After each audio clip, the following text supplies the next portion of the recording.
Mesdames, Messieurs, bonsoir. Merci de nous prêter attention. Il est 19h sur Canal Algérie et bienvenue dans votre journal à la une de l'actualité. Le général d'armée Saïd Chenguereha, chef d'état-major de l'armée nationale populaire, a assisté aujourd'hui à la levée du corps et à la récitation de la Fatiha sur l'âme du défunt général Rachid Harrat au niveau de l'hôpital central de l'armée Mohamed Saghir Naqash.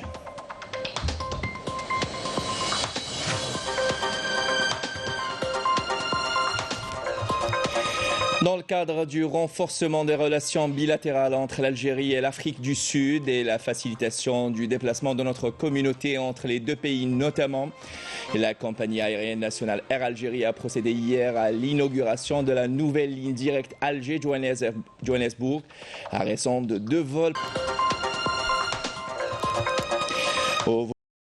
Et dans la continuité de notre série de reportages consacrés au car ferry Bedji Mokhtar 3 de l'ENTMV, nous poussons ce soir les portes des coulisses de ce navire d'une capacité de 1800 passagers sur lesquels veillent 180 membres d'équipage.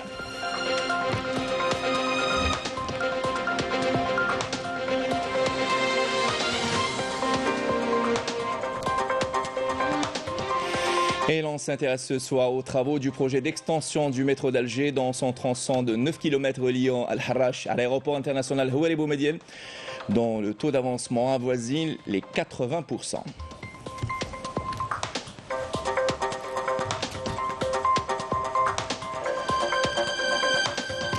Après le basketball 3 contre 3 hier, ce soir, l'on s'intéresse au beach handball, un sport dérivé du handball. Nous allons vous faire part de la première édition du championnat national de cette discipline à la fin de cette édition. Voilà pour les titres. Bienvenue à vous tous.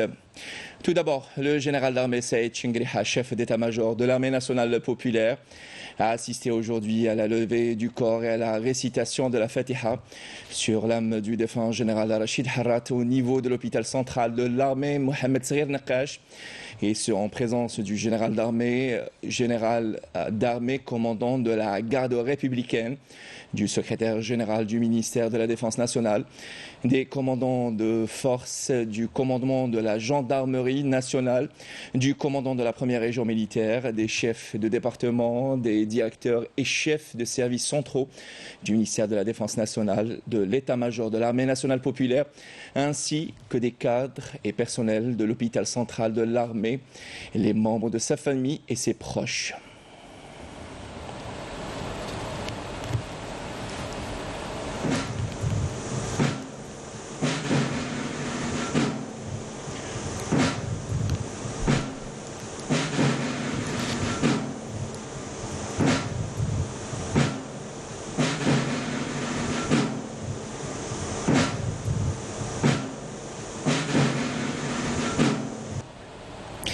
En cette douloureuse circonstance, le général d'armée a réitéré en son nom personnel et au nom de l'ensemble des cadres et des personnels de l'armée nationale populaire ses sincères condoléances et sa profonde compassion à la famille du défunt, avant de rappeler son honorable parcours professionnel, priant Allah le Tout-Puissant de lui accorder sa sainte miséricorde et de prêter force et patience à sa famille. Inna lillahi wa inna ilayhi raji'un.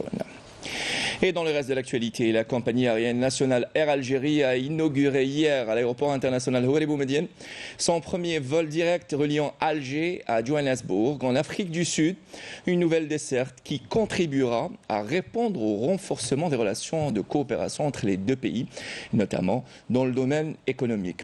Et dans le cadre de la politique du président de la République visant à un meilleur positionnement de l'Algérie en Afrique, Air Algérie prévoit d'annoncer prochainement ses projets d'ouvrir de nouvelles lignes vers d'autres pays africains, à savoir le Cameroun, le Gabon ou encore l'Éthiopie. Nous dit Raouf Hamouche. Inauguration du premier vol Alger-Johannesburg depuis l'aéroport international Houari Boumediene. La compagnie aérienne Air Algérie a lancé sa nouvelle liaison en raison de 2 dessertes par semaine qui permettra de consolider les relations avec l'Afrique du Sud. Cette nouvelle desserte contribuera à répondre au renforcement des relations de coopération entre les deux pays, notamment dans le domaine économique. L'ouverture de cette ligne aérienne est le couronnement de gros efforts déployés en amont en faveur du développement des relations bilatérales entre l'Algérie et l'Afrique du Sud, notamment dans leur volet économique. C'est aussi un acquis important dans la stratégie de développement de la compagnie nationale Air Algérie, qui intervient conformément aux instructions du président de la République portant orientation des échanges commerciaux vers l'Afrique.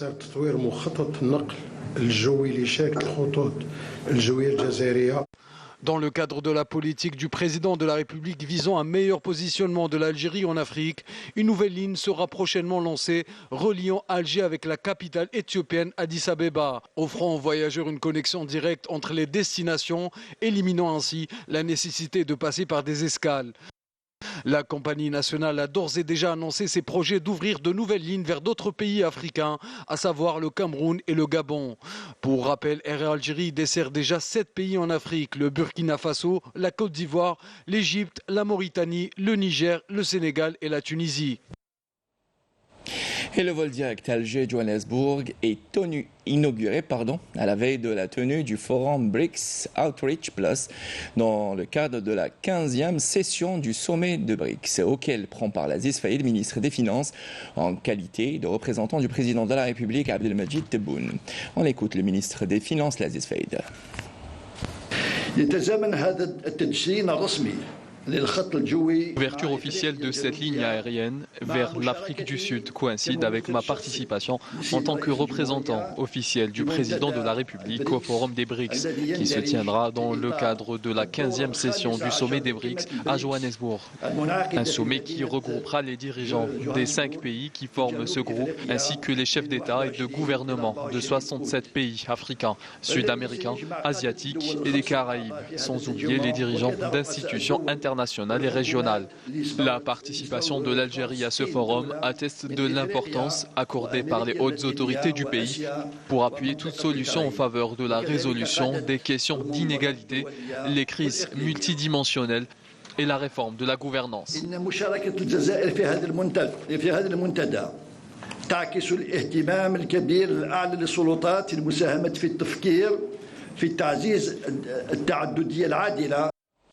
Et au volet transport toujours, les travaux du projet d'extension du métro d'Alger et dans son tronçon de 9 km reliant Al-Harrach à l'aéroport international Houari Boumediene sont à un taux de réalisation qui avoisine les 80%. Une extension qui permettra une meilleure accessibilité à l'aéroport Houari Boumediene, mais également à une vie plus facile des citoyens. Reportage, Yanis Eid Belghasem. C'est au niveau de la station pôle universitaire d'El Harrach que nous nous sommes rendus pour constater l'état d'avancement de l'extension du métro d'Alger vers l'aéroport international. Sur une distance la totale du tronçon, c'est 9 km. Au moment, ce qui a été fait, c'est 8 km déjà réalisés avec aisement et revêtement définitif du tunnel. Il nous reste exactement 1 km 500. 1,5 km, c'est ce qui reste pratiquement à l'entreprise de réalisation Cossidère pour achever les travaux de génie civil de cette extension. Chaque jour, une moyenne de 20 mètres linéaires sont creusés grâce au tunnelier, une machine automatique qui permet un gain de temps considérable et a permis la réalisation des travaux dans les délais. Nous sommes à 30 mètres sous terre. L'état d'avancement des travaux du tunnel est à 80%. Donc nous sommes à la phase finale. Comme vous pouvez le remarquer, le revêtement en béton est fait. Le tunnelier, une machine qui permet de creuser, d'évacuer des déblais, mais également à la mise en place d'un soutènement. Pas moins de 20 mètres sont creusés chaque jour. En ce moment, le tunnelier se prépare pour la prochaine étape, celle du soudage, ainsi que la maintenance mécanique électrique pour qu'il puisse avancer à la prochaine station de Hassan Badi. Et justement, c'est à la station de métro de l'aéroport international que nous nous sommes rendus pour constater de visu l'état de la station prête pour la phase finale des travaux. Concernant les travaux du système intégral et de l'aménagement intérieur et extérieur de l'extension aéroport, juste à la réception provisoire des travaux de génie civil qui sont en voie de finalisation, les travaux du système et des aménagements peuvent entamer incessamment. Une fois achevée, cette extension facilitera l'accès à l'aéroport Houari Boumediene qui est en phase de devenir un hub aéroportuaire et une plateforme de transit vers l'Afrique et le reste du monde. Et l'on continue ce soir notre série de reportages réservés au car ferry Bedji Mokhtar 3. Nous vous proposons aujourd'hui une immersion dans les coulisses de ce navire d'une capacité de 1800 passagers et près de 700 véhicules. Un équipage de 180 membres veille au confort et bien-être des passagers. De retour de Marseille, Amel Barba, reportage. On dit que le meilleur des navires ne vaut que par son équipage. C'est certainement le cas avec le Bedji Mokhtar 3, un navire qui depuis son entrée en service le 1er novembre 2021 a le vent en poupe. Préparez-vous à mettre les voiles sans faire de vagues. Dans ce reportage, nous vous ferons découvrir les coulisses de ce somptueux bateau avec une immersion dans l'équipage, un équipage qui veille au confort et à la sécurité des passagers H24. Une traversée aller-retour Alger-Marseille, tout en douceur, qui permet de côtoyer l'équipage et de partager leur vie de marin.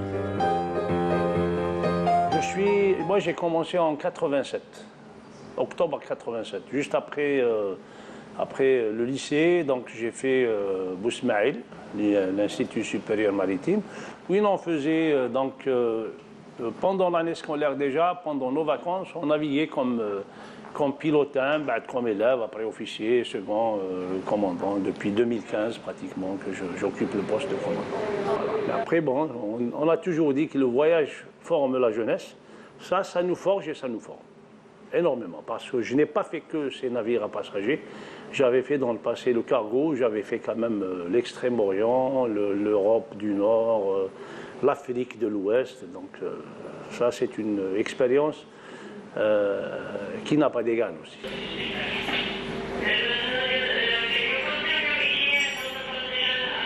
Alors, le navire a été conçu pour 180 membres d'équipage. Après plus ou moins 5 ou 6, des fois on a des personnes qu'on prend en training ou là, en familiarisation, donc des fois on prend un peu plus. Le commandant de bord compte aussi sur le second capitaine et les techniciens et officiers qui travaillent sur la passerelle de navigation. Le rôle du second capitaine, il est chargé de la sécurité dans tous ses aspects. Il y a la sécurité de la navigation, on travaille avec l'officier de navigation. La sécurité abondante, ça veut dire en cas d'évacuation des passagers, en collaboration avec le lieutenant d'abandon. La sécurité d'incendie, avec l'officier chargé de l'incendie. Plus la sécurité de front-bord, ça veut dire on surveille l'intégralité structurelle du navire. Et pour que tout fonctionne de la plus belle des manières, chaque membre de l'équipage a un rôle bien précis. À partir de cette salle de contrôle, on effectue le contrôle à distance de tous les paramètres de la machine, tels que les moteurs principaux, les groupes électrogènes, les chaudières et la climatisation. Alors, commissaire, c'est l'équivalent de directeur d'hôtellerie à bord. Je suis responsable des passagers, bien sûr, bien entendu, les accueillir. Eh bien, icono dans des cabines, ceux qui sont dans des cabines, les iconos dans des cabines propres, eh bien accueillis par rapport à nos stewards et nos hôtesses. Ça fait 2 ans. Bateau, c'est كما نقولوا جديد.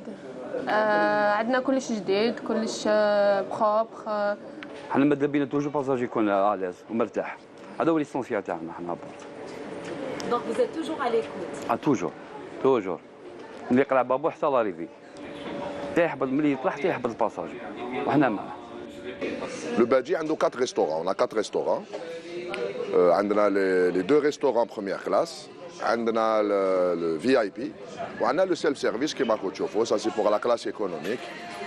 Vous savez, les émigrés qui jouent, c'est le premier passage c'est le bateau. Donc déjà quand ils sont là, يحسوا روحهم ديجا راهم في الجزائر. كي يجوا البابور حنا عندنا لو نافير سي راهم في الجزائر ديجا. Donc on essaie de les satisfaire, on fait des menus orientaux, on fait on fait même à bord du badji. On est en pleine saison estivale, voilà, il n'y a que des arrivées et départs, on n'a pas beaucoup de temps pour voir nos familles. Bon, c'est un petit sacrifice qu'on fait, mais quand même, c'est un métier qu'on a aimé et c'est pour ça qu'on le fait. Une traversée des plus agréables qui dévoilera votre côté marin dans l'âme, au gré du vent, et vous ne serez certainement pas mené en bateau. Et l'on s'intéresse dans ce 19h à l'investissement agricole.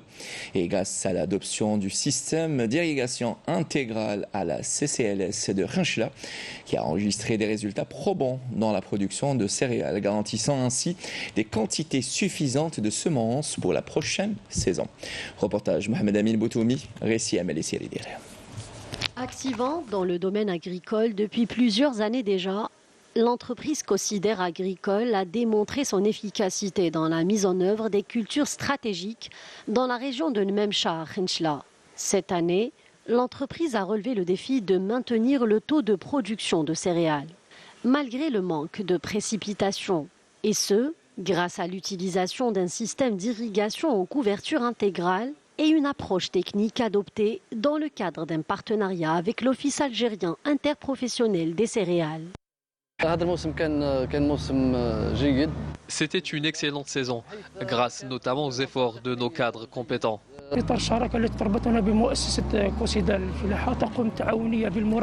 le cadre d'un partenariat avec la société Cosider Agricole, la coopérative veille à assurer un accompagnement technique aux agriculteurs du semis à la récolte. Nous avons enregistré cette année de très bons résultats, notamment dans le Sahara de N'Memcha. La production est estimée à 320 000 quintaux.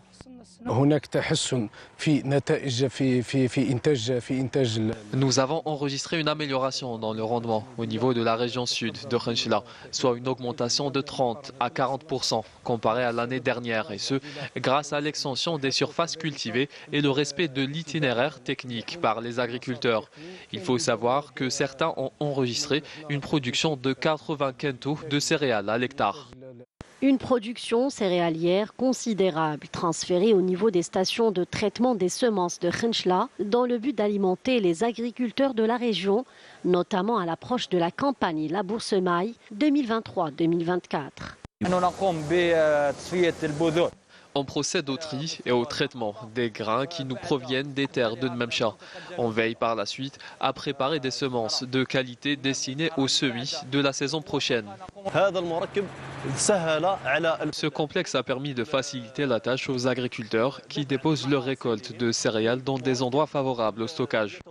En plus de la production agricole, la société Cosider Agricole se met à la production animale et forestière. Les activités agricoles se développent chaque année grâce notamment à une nouvelle approche visant à accompagner les investisseurs dans ce domaine stratégique. Et toujours au volet agricole et dans l'optique d'une utilisation rationnelle des ressources hydriques, les pouvoirs publics misent sur les eaux traitées des stations d'épuration des eaux usées pour l'irrigation des terres agricoles. Et l'exemple avec l'une des 4 stations ce soir de la wilaya de Betna, celle de Timga très exactement, avec une capacité de 30 000 mètres cubes d'eau traitée par mois. Nous dit Raouf Hamouche. C'est l'une des 4 stations d'épuration des eaux usées de la wilaya de Betna, d'une capacité de 30 000 mètres cubes d'eau traitée par mois, destinée essentiellement à l'irrigation agricole. La station traite une grande partie des eaux usées de la commune de Timgad. La mise en service de cette station d'épuration permettra la production de plus de 1500 mètres cubes d'eau par jour, destinée à l'irrigation d'environ 20 hectares de terres agricoles. Un processus qui se fait en plusieurs étapes, le pré-traitement et le traitement biologique. Une fois que cette eau a été validée et traitée, elle est exploitée pour l'irrigation agricole. Comme vous l'avez constaté, un processus technique et biologique est utilisé avant que ces eaux ne soient envoyées pour l'irrigation agricole. Nous utilisons des bactéries anaérobies pour l'oxygénation et la purification totale de ces eaux. À l'exemple de cette exploitation verdoyante qui souffrait par le passé de la sécheresse, aujourd'hui c'est un périmètre agricole à perte de vue, avec tout type de fruits et de légumes. Notre travail consiste, comme vous l'avez compris, au traitement de ces eaux usées pour plusieurs objectifs. Premièrement, à la protection du barrage de toute pollution et en second lieu, permettre l'irrigation des terres agricoles. Cette exploitation agricole s'étend sur une superficie de plus de 1876 hectares. La steppe de Timgad irrigue au total 30 hectares des terres agricoles de la région. La stratégie des pouvoirs publics est claire. 40% d'eau usée doivent être traitées dans chaque commune pour les utiliser à des fins agricoles et industrielles. Et dans l'actualité internationale, au Niger, la délégation de la CEDEAO a quitté la capitale Niamey après avoir rencontré les militaires au pouvoir et même le président détenu Mohamed Bazoum. La délégation ouest-africaine a rejeté clairement l'idée d'une transition de 3 ans maximum lancée ce week-end par les militaires, mais laisse toujours la voie ouverte à une sortie de crise pacifique. Hier, des milliers de manifestants rassemblés sur la place de la Concertation à Niamey ont crié le refus de toute intervention militaire étrangère dans le pays. Par ailleurs, la situation humanitaire reste inquiétante. Selon un dernier rapport de l'UNICEF, plus de 2 millions d'enfants ont besoin d'aide humanitaire urgente au Niger et cette situation risque de s'aggraver si la crise actuelle persiste. Et en Palestine occupée, des dizaines de colons sionistes sous une forte protection de la police de l'occupation ont de nouveau mené aujourd'hui une incursion dans la mosquée sainte d'Al-Aqsa en effectuant des marches de provocation et des rituels talmudiques dans ses esplanades et près de ses portes, alors que les forces de l'occupation sioniste continuent d'imposer des mesures strictes empêchant les fidèles musulmans d'entrer dans la mosquée d'Al-Aqsa et de se déplacer librement dans ces esplanades. Et au Canada, les feux qui ravagent le pays ont encore gagné du terrain hier dans l'ouest du pays, où de larges incendies ont fusionné tandis que des milliers d'habitants paniqués poursuivent leur évacuation. Le brasier issu de cette fusion situé dans la région de Souap, à 500 km au nord-est de Vancouver, s'étend désormais sur plus de 41 000 hectares d'après les pompiers de Colombie-Britannique. Retour chez nous pour vous emmener à Skikda, à la découverte du nouveau complexe touristique flambant neuf, Rusica Park. Un complexe touristique disposant de plusieurs chambres, appartements et même villas avec piscine privative, avec une capacité d'accueil avoisinant les 1400 lits. Cette structure, qui a ouvert ses portes cet été, offre toutes les commodités pour offrir bien-être et confort aux petits et grands. En parallèle, Rusica Park a permis de générer jusqu'à 400 postes d'emploi directs en haute saison. Walid Yousfi et les détails. Situé en plein cœur de la zone d'extension touristique de la wilaya de Skikda, Rusica Park, fruit d'un investissement algéro-saoudien, commence déjà à attirer de nombreux visiteurs pour cette saison estivale. Avec pas moins de 130 000 mètres carrés de surface, ce parc est composé de plusieurs villas et appartements, d'un hôtel et d'un grand centre commercial. Il peut générer près de 400 emplois. Nous avons été agréablement surpris par l'organisation et la propreté de cet endroit. Il y a beaucoup d'activités ici. Ce parc est un acquis pour la wilaya de Skikda et pour le pays. Il y a toutes les commodités ici. En plus, les enfants s'amusent bien. Le type d'hébergement qu'on propose, il correspond à tout type de foyer algérien, depuis de l'appartement jusqu'à la villa. Donc, en plus des hébergements, bien sûr, on propose un accès à un très grand aquapark. L'accès est réservé aux résidents et aux clients externes. En plus de ça, il y a une plage privée aussi qui est destinée aux résidents. On propose aussi au sein du complexe, on a différents types de restauration. On a 11 restaurants, plus des boutiques qui proposent différents types de produits. De plus en plus d'investissements comme celui-ci sont réalisés dans cette wilaya avec pour objectif d'attirer davantage de visiteurs et de développer le secteur du tourisme. 3 établissements hôteliers sont entrés en activité dans la wilaya de Skikda pour cette saison, avec une capacité qui dépasse les 1500 lits et 500 chambres. Rusica Park fait justement partie de ces investissements. C'est l'un des plus importants au niveau national. Des réalisations qui ont pour objectif de promouvoir davantage la destination Algérie et encourager par la même occasion le tourisme local. Le basketball 3 contre 3 laisse place au beach handball, un sport dérivé du handball qui se pratique sur du sable. Notre journaliste Lemia Boudbouda a pris part à la première édition du championnat national de cette discipline qui s'est tenu, rappelons-le, à Boumerdès. Reportage.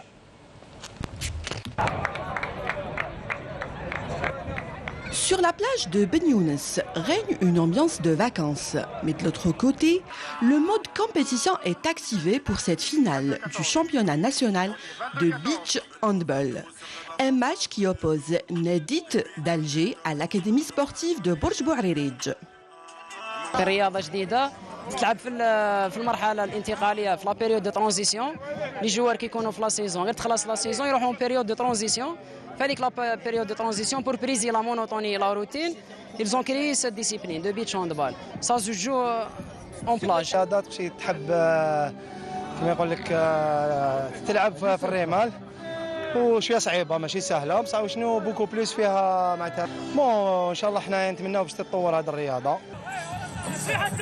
Un match serré qui donna lieu à ce qu'on appelle le shoot-out, l'équivalent des pénaltys dans le football. Ce sport, c'est pas un sport de contact, ça se joue en intelligence. Parce que l'attaque, elle sera toujours en supériorité numérique. معناتها الهجوم يلعب دائما تفوق عددي. تسمى هنا la qualité, la prédominante, c'est l'intelligence. Ça se joue 4 contre 3 en supériorité numérique. 4 attaquants contre 3 défenseurs. Et c'est ça qui crée la différence. Et l'intelligence entre la défense et l'attaque. Pour le Final Four filles, les Lions d'Annaba remporteront la finale face au club filles de Boumerdès. ما نقدروش نقعدوا في لي فاكونس با بريفيرينا نلعبوا حاجه كيما هذه في الصيف اول مره نلعب حارسه مرمى مش لي مرفق الله بالدور هذا وكانت ملاحه فينال ملاحه من كلش وجينا مورال مليح وجينا معولين نربحوا. Des mouvements aériens spectaculaires, mais derrière tout ça, il y a une stratégie. Rappelons que ce sport fera son entrée en lice dans le monde de l'olympisme aux Jeux olympiques de Paris en 2024 à titre démonstratif et pleinement comme discipline olympique en 2028 à Los Angeles.